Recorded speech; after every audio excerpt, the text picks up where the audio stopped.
If you like real stories where abusive exes and toxic people finally face real consequences, tap like and subscribe to Scorned Stories so YouTube keeps bringing you more. My ex spent 5 years abusing me, screaming at me, taking my money and blaming me for everything. But when I finally saw the way he destroyed his apartment, no running water, a bathtub he'd turned into a giant litter box, and our old food still rotting where I left it, I realized there was one person who could actually punish him: his landlord. I was with my ex for 5 years. On paper, he had excuses for everything. He was a raging alcoholic. He struggled with borderline personality disorder. His family rescued him every time he messed up.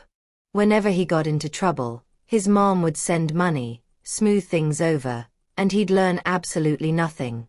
In reality, all of that just meant this: he treated people terribly and never faced real consequences.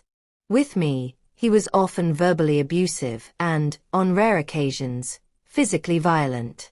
He would explode, scream, twist things around, and make me feel like I was the problem. I was never good enough, never supportive enough, never understanding enough. I never lived with him. That was my one line in the sand.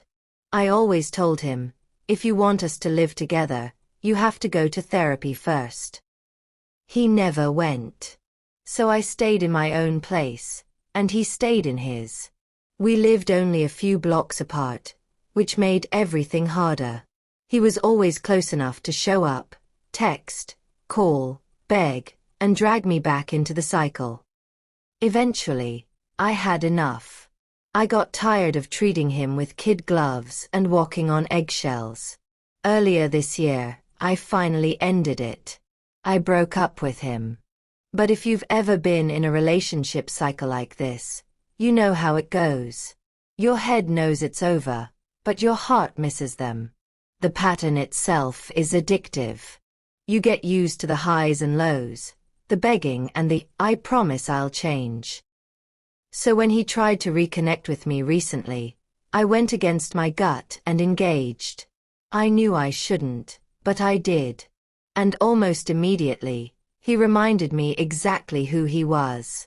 He took money from me, and then somehow managed to accuse me of stealing from him. That turned into 3 days of pure madness. To him, nothing was ever his fault. Not the drinking, not the abuse, not the money. Always someone else, always me. During this brief reconnection, he invited me back to his apartment. Now, his place had never been spotless before. I knew that. But what I walked into this time was something else. I have never in my life seen anything so bad in person. His spa-sized bathtub? He'd turned it into a giant litter box. I'm not exaggerating. There was a 6-inch layer of cat poop in it. The place had no running water. Swatches of the walls and ceiling were missing. There was massive water damage. Trash was literally up to your knees in some areas. I've seen depression cleaning videos online where professionals clean hoarded apartments. This was worse than most of those. It felt cartoon-level bad, like a parody of a disgusting apartment, except it was real and it smelled like rot. He wouldn't even let me fully into the apartment. And honestly, I think that was for his sake, not mine. From the doorway, I caught glimpses of roaches moving around in the trash. The smell from the other rooms hit you like a wall. I side-eyed the bathroom, and the toilet wasn't even white anymore. It was caked with layers of dried feces and vomit. And then I saw something that made my stomach drop. Scattered around the apartment were relics of our relationship.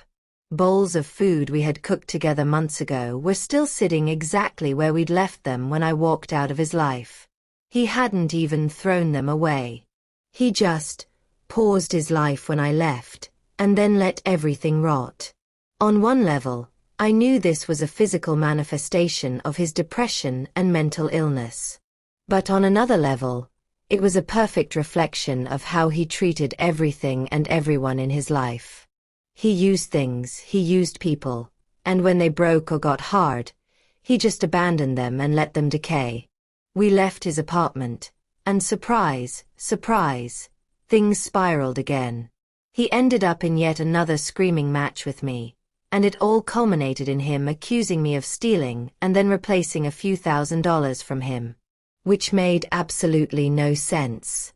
It was delusional, and it was the same pattern I'd seen 100 times.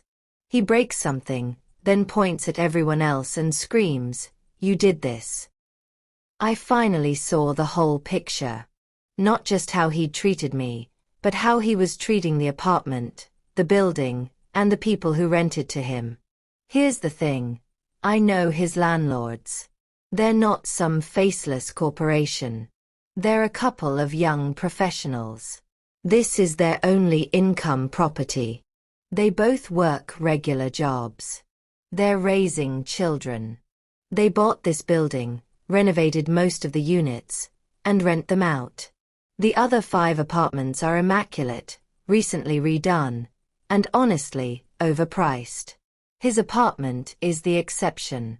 He pays very little, way under market value, for what the unit is worth. They've never raised his rent. They've never done regular inspections. They trusted him. They thought they were giving someone a stable, affordable place to live. They have absolutely no idea what he's done to their property. If they walked in and saw what I saw, they would be devastated. And they would be completely within their rights to press charges, or at the very least evict him and demand damages. Meanwhile, he admitted to me over and over again that my only crime was loving him. That I was one of the only people who ever stood by him. And still, he took from me, lied to me, and turned around and accused me of stealing from him. I'm not going to list every horrible thing he's done, but I will say this. He never emotionally recovered from taking a life in his past, and instead of getting real help, he spent the last half-decade taking that pain out on me and everyone else around him. I'm not a saint. I'm not pretending I was some perfect victim. I'm naive. I believe in chances. I gave him so many that I lost count. But seeing that apartment, seeing my old life literally rotting in his bathtub and on his counters, flipped a switch in my brain. He hadn't just been destroying me. He was destroying someone else's property. He was potentially damaging the health of other tenants and neighbors with filth, pests, and water damage. And the landlords, like me, had absolutely no idea how bad it really was. For the first time, I felt more protective of them than of him. As a homeowner myself, I rent at cost to family. I know how I'd feel if my tenants destroyed even 1/10 of what he has. I would be furious. It's not just money. It's disrespect. It's spitting on the trust someone gave you. So I made a decision. I couldn't undo all the slaps to my face. I couldn't erase all the disgusting things he'd said to me over the years. But I could stop him from continuing to destroy that apartment and that building. I filed a complaint with the local housing authority. I filed with the Housing and Development Commission. And then I contacted his landlords directly and told them what I had seen. No lies. No exaggerations. Just the truth. Their tenant had turned their rental unit into a dangerous, unlivable disaster. People will say I'm a scorned ex. And they're right. I am. But I'm a scorned ex with very good reason. I spent 5 years being abused by a man who refused help, refused responsibility, and refused to see the damage he caused. He doesn't have much because he doesn't deserve much. When this blows up, he won't be on the street. He'll call his mother and she'll send him money for a deposit on a new place. He'll be fine, materially. But he won't be fine here. Not in my neighborhood. Not in that building. Not in that apartment. He's been rotting from the inside out for years. The landlords will be shocked. They'll probably be heartbroken. But they'll also finally know the truth. And they'll have the chance to fix their property, protect their investment, and protect future tenants from whatever health hazards he's created. As for me, I can't get my 5 years back. I can't get back all the times I made excuses for him, or the nights I cried because of something he said or did and then tried to rationalize it away. But I can take comfort in this. He finally faced a consequence he couldn't scream his way out of, blame on me, or hide from behind a closed door. Sometimes revenge isn't about making someone suffer endlessly. It's about finally connecting their actions to real-world consequences. And if that means my abusive ex has to pack up his rotting apartment and drag his problems somewhere far away from me, I can live with that. If you felt even a little satisfaction listening to this, tap like and subscribe to Scorned Stories for more true tales of cheating, abuse, revenge, and karma.